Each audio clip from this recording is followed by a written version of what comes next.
जय कुल स्वामिनी। राम राम श्रोतागण, आज हम आपको एक ऐसी कथा सुनाने जा रहे हैं जिसे आपने कभी नहीं सुनी होगी। क्या आप जानते हैं ये रावण की नाभि में अमृत कैसे आया? आज हम इसी कथा के बारे में जानेंगे। तो चलिए जानते हैं रावण जी की यह कथा, जिसमें दशानन रावण को अमृत प्राप्ति कैसे हुई। दशानन रावण से जुड़े ऐसे कई रहस्य हैं जो आज भी एक पहेली के रूप में लोगों के सामने आते रहते हैं। इन्हीं में से एक है वो जो अमृत उनकी नाभि में स्थापित था। आइए जानते हैं कि आखिर कहाँ से आया था रावण की नाभि में अमृत। हिंदू धर्म महाकाव्य रामायण ग्रंथ में कई अनोखे और गहरे रहस्य छिपे हुए हैं।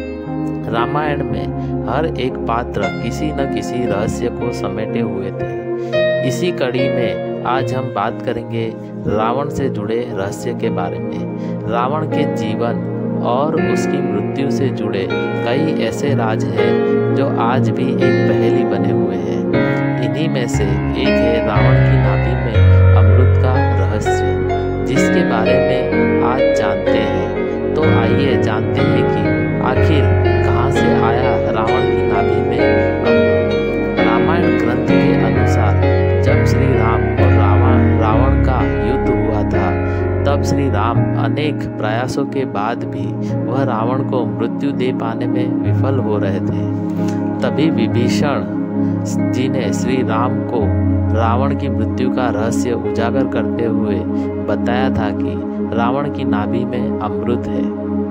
नाभि पर वार करने से ही रावण की मृत्यु संभव है। जिसके बाद श्री राम ने रावण की नाभि पर बाण चलाया और नाभि को बाण से लगते ही रावण की मृत्यु हो गई। अब प्रश्न यह उठता है कि आखिर रावण की नाभि में अमृत कहाँ से आया। तो बता दें कि इसके पीछे एक पौराणिक कथा है, जिसके अनुसार जब बाली और रावण का युद्ध हुआ था, तब रावण को बाली ने परास्त कर बहुत घायल कर दिया। यह देख रावण की पत्नी मंदोदरी ने रावण को अमर बनाने के लिए संकल्प लिया। मंदोदरी ने अपने पिता से अमृत के बारे में पूछा और सारी जानकारी जुटाकर चंद्रलोक की ओर चल दी। अपने पिता की सहायता से मंदोदरी ने चंद्रलोक पर पहुंच गई। अमृत चंद्रलोक में स्थापित था, लेकिन उसे चुरा पाना संभव नहीं था। इसलिए मंदोदरी ने शरद पूर्णिमा का इंतजार किया, क्योंकि ऐसा माना जाता है कि मात्र शरद पूर्णिमा के दिन ही चंद्रदेव स्वयं अमृत कलश को बाहर निकाल कर उसकी कुछ बूंदें धरती पर गिराते हैं। जब शरद पूर्णिमा आई, तब मंदोदरी ने विभीषण जी की मदद से अमृत कलश से अमृत की कुछ बूंदें चुराई और उन बूंदों को रावण की नाभि में स्थापित किया, जिससे दशानन रावण अमर हो गया और उसे कोई भी परास्त नहीं कर पाया।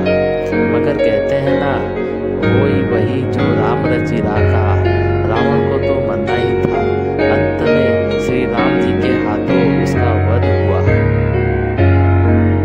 तो यह थी हमारी आज की कथा आपको कैसी लगी कमेंट करके जरूर बताएं, और पुण्य का भागी हो लाइक शेयर सब्सक्राइब जरूर करें। धन्यवाद। राम राम।